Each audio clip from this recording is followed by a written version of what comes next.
Hello every one, ഏവർക്കും വിൻസ്പയറിലേക്ക് സ്വാഗതം. നമ്മളിന്ന് HSA ഇംഗ്ലീഷ് നിലവിലെ നിയമന നില എന്തൊക്കെയാണ്, ഇനി എപ്പോഴാണ് പുതിയ റാങ്ക് ലിസ്റ്റ് നിലവിൽ വരിക തുടങ്ങിയ കാര്യങ്ങളാണ് നമ്മൾ ഡിസ്കസ് ചെയ്യാൻ വേണ്ടി പോകുന്നത്. അപ്പോൾ കഴിഞ്ഞ കുറച്ച് ദിവസങ്ങളിലായിട്ട് 3 ജില്ലകളിൽ സർട്ടിഫിക്കറ്റ് അപ്ലോഡിന് വേണ്ടിയുള്ള മെസ്സേജ് വന്നിട്ടുണ്ട്. വയനാട്, പത്തനംതിട്ട, ആലപ്പുഴ 3 ജില്ലകളിലാണ് HSA ഇംഗ്ലീഷ് സർട്ടിഫിക്കറ്റ് അപ്ലോഡിന് വേണ്ടിയുള്ള മെസ്സേജ് വന്നിട്ടുള്ളത്. സോ നമ്മുടെ PSC സെപ്റ്റംബർ 22 നടന്ന യോഗത്തിൽ വെച്ച് പുതിയ ഷോർട്ട് ലിസ്റ്റ് 2025 നടന്ന പരീക്ഷയുടെ ഷോർട്ട് ലിസ്റ്റ് ഉടൻ തന്നെ പ്രസിദ്ധീകരിക്കാൻ തീരുമാനിച്ചിട്ടുണ്ട്. അതിനുള്ള കാരണം 2026 ജൂൺ മുതൽ അതുപോലെ 2026 ഒക്ടോബർ 10 വരെ ഉള്ള ദിവസങ്ങളിലായിട്ട് നമ്മുടെ നിലവിലുള്ള HSA ഇംഗ്ലീഷ് റാങ്ക് ലിസ്റ്റ് പല ജില്ലകളിലായിട്ട് അവസാനിക്കും. അപ്പൊ 2026 ഒക്ടോബർ 10 ഏറ്റവും അവസാനത്തെ റാങ്ക് ലിസ്റ്റും അവസാനിക്കുന്നത്. അപ്പൊ ഇത് കഴിഞ്ഞ തൊട്ടടുത്ത ദിവസം തന്നെ പുതിയ റാങ്ക് ലിസ്റ്റ് നിലവിൽ വരണം. അപ്പൊ 2026 ജൂൺ മുതൽ ഒക്ടോബർ വരെയുള്ള ദിവസങ്ങളിലായിട്ട് പുതിയ ഓരോ റാങ്ക് ലിസ്റ്റുകളും നിലവിൽ വരും എന്ന് തന്നെയാണ് നമുക്ക് മനസ്സിലാക്കാവുന്നത്. സോ ഒക്ടോബർ 20 HST ഇംഗ്ലീഷ് പരീക്ഷ നടന്നിട്ടുള്ളത്. 14 ജില്ലകളിലായിട്ട് 16,368 പേരാണ് അപേക്ഷ നൽകിയിട്ടുള്ളത്. അതിൽ 14,421 ആളുകൾ കൺഫർമേഷൻ നൽകുകയും 1947 ആളുകളുടെ അപേക്ഷകൾ നിരസിക്കുകയും ചെയ്തിട്ടുണ്ട്. ദെൻ ഇതില് ഏകദേശം 14,421 പേർ കൺഫർമേഷൻ നൽകി 1947 പേരുടെ അപേക്ഷകൾ അസാധുവായി എന്ന് പറയുമ്പോൾ ഏകദേശം 12,000-ലധികം ആളുകൾ പരീക്ഷ അറ്റൻഡ് ചെയ്തിട്ടുണ്ട് കേട്ടോ. 12,000-ലധികം ആളുകളാണ് പരീക്ഷ അറ്റൻഡ് ചെയ്തിട്ടുള്ളത്.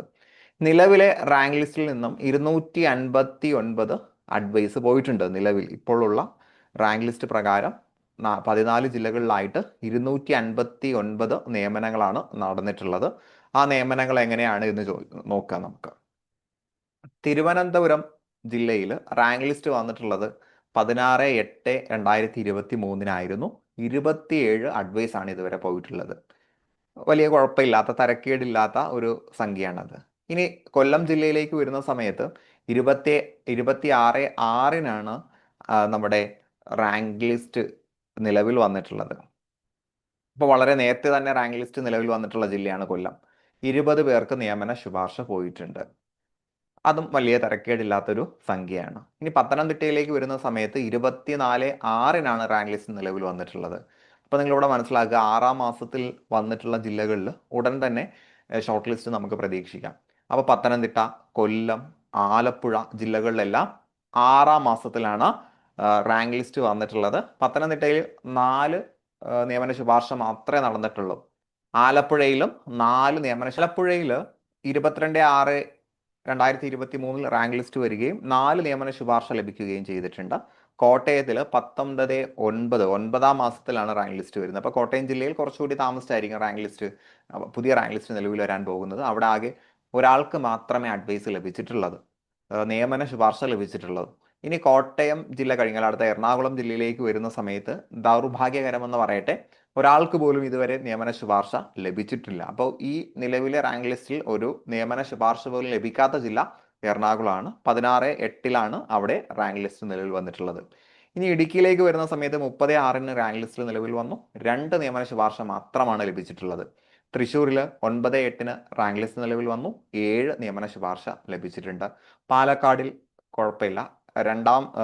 പാലക്കാടിൽ 25/9 ലിസ്റ്റ് വന്നത്. 33 നിയമന ശുപാർശ ഇതുവരെ ലഭിച്ചിട്ടുണ്ട്. കുറച്ചുകൂടി നിയമനം നടക്കുമെന്ന് നമുക്ക് പ്രതീക്ഷിക്കാം.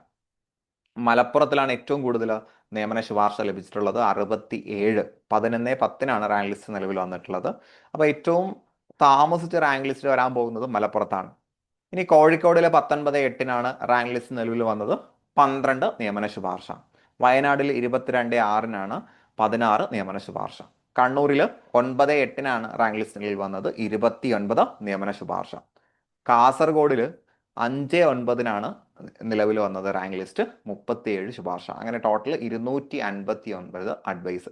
അപ്പൊ ഇതിൽ ഏറ്റവും ടോപ്പ് മലപ്പുറം ജില്ലയിലാണ്. 67 നിയമന ശുപാർശ നടന്നിട്ടുണ്ട്. രണ്ടാം സ്ഥാനം കാസർഗോഡ്, 37 നടന്നിട്ടുണ്ട്. പിന്നീട് പാലക്കാട് 33. 20 മുകളിൽ നിയമന ശുപാർശ നടന്നിട്ടുള്ളത് ഈ പറയപ്പെട്ട ജില്ലകൾക്ക് പുറമെ തിരുവനന്തപുരം 27, കൊല്ലം 20, കണ്ണൂർ 29. ഇവയാണ് 20 മുകളിൽ നിയമന ശുപാർശ നടന്നിട്ടുള്ളത്. ബാക്കിയുള്ള ജില്ലകളിൽ 10 നിയമന ശുപാർശ പോലും നടന്നിട്ടില്ല അല്ലെ. പത്തനംതിട്ട, ആലപ്പുഴ, കോട്ടയം, ഇടുക്കി, തൃശ്ശൂർ ജില്ലകളിൽ 10 പോലും തികഞ്ഞിട്ടില്ല. കോട്ടയത്ത് ഒരു നിയമന ശുപാർശ മാത്രമാണ് ലഭിച്ചിട്ടുള്ളത്. എറണാകുളത്തിൽ ഒരു നിയമന ശുപാർശ പോലും ഇതുവരെ ലഭിച്ചിട്ടില്ല. ഇതാണ് നിലവിൽ നമ്മുടെ റാങ്ക് ലിസ്റ്റിന്റെ അവസ്ഥ. അപ്പൊ ഇംഗ്ലീഷ് ലാംഗ്വേജുമായിട്ട് ബന്ധപ്പെട്ട് കുറേ കേസുകളും മറ്റു കാര്യങ്ങളൊക്കെ നടക്കുന്നുണ്ട്. അപ്പൊ നമ്മുടെ റാങ്ക് ലിസ്റ്റിന്റെ നിലവിൽ വന്നാലും അത്യാവശ്യം നല്ല നിയമന ശുപാർശ ലഭിക്കണമെങ്കിൽ എല്ലാ ഉദ്യോഗാർത്ഥികളുടെയും കൂട്ടമായിട്ടുള്ള ഒരു പ്രവർത്തനം തന്നെ വേണ്ടി വരും. എല്ലാ ഉദ്യോഗാർത്ഥികളുടെ മാത്രമല്ല, നമ്മുടെ പല റാങ്ക് ലിസ്റ്റും ഇങ്ങനെ കുറഞ്ഞ എണ്ണത്തിൽ മാത്രം ചുരുങ്ങാനുള്ള കാരണം ഇംഗ്ലീഷ് പഠിക്കുന്ന ആളുകൾക്ക് ഈ ഒരു നിയമനത്തെക്കുറിച്ചുള്ള അവബോധം കൃത്യമായിട്ട് ലഭിക്കുന്നില്ല. റാങ്ക് ലിസ്റ്റിൽ ഉൾപ്പെടുന്ന ആളുകൾ മാത്രം അവരുടെ ആ ഒരു കാലയളവിൽ കൃത്യമായിട്ടുള്ള ഇടപെടലുകൾ നടത്തുകയും അതിനുശേഷം അവർക്ക് നിയമനം കിട്ടിയിട്ടില്ല എങ്കിൽ അവിടെ ആ ഒരു സമരങ്ങളും മറ്റു കാര്യങ്ങളും സ്റ്റോപ്പ് ആവുകയും ചെയ്യുന്നുണ്ട്. അപ്പോൾ ഇംഗ്ലീഷ് പഠിക്കുന്ന എല്ലാവരും കൂട്ടമായിട്ട് പ്രവർത്തിച്ചാൽ മാത്രമാണ് ഇതിന് ഒരു വലിയൊരു മാറ്റം നമുക്ക് ഉണ്ടാക്കിയെടുക്കാൻ സാധിക്കുന്നത്. അത് എത്രമാത്രം പ്രാക്ടിക്കലാണ് എന്ന് നമുക്ക് പറയാൻ കഴിയില്ല. എന്നിരുന്നാൽ തന്നെയും നമ്മുടെ ലിസ്റ്റിൽ നമുക്ക് പരമാവധി നിയമനം നടക്കാനുള്ള പ്രവർത്തനങ്ങൾ നടക്കുന്നതോടൊപ്പം തന്നെ ഇംഗ്ലീഷ് എന്ന ലാംഗ്വേജിന് നേരിടുന്ന ഈ ഒരു പ്രശ്നത്തെ മറികടക്കുന്നതിന് വേണ്ടി കൂട്ടമായിട്ടുള്ള ഒരു പ്രവർത്തനം നമ്മുടെ ഭാഗത്ത് നിന്ന് ഉണ്ടാകണം. അത് ഞാൻ സാന്ദർഭികമായിട്ട് പറഞ്ഞു എന്ന് മാത്രം. സോ ഡിയേഴ്സ്, നമ്മുടെ നിയമന ശുപാർശകളെല്ലാം കൃത്യമായിട്ടും നടക്കട്ടെ എന്ന് നമുക്ക് പ്രത്യാശിക്കാം. എല്ലാവരും നിങ്ങളുടെ പെർഫോമൻസിനനുസരിച്ചുള്ള ഒരു റിസൾട്ടാണ് വരാൻ പോകുന്നത് എന്ന ഒരു വിശ്വാസത്തോടു കൂടി തന്നെ നിങ്ങളുടെ മനസ്സിനെ പാകപ്പെടുത്തുക. വരും ദിവസങ്ങളിൽ നമുക്ക് ഷോർട്ട് ലിസ്റ്റ് പ്രതീക്ഷിക്കാം.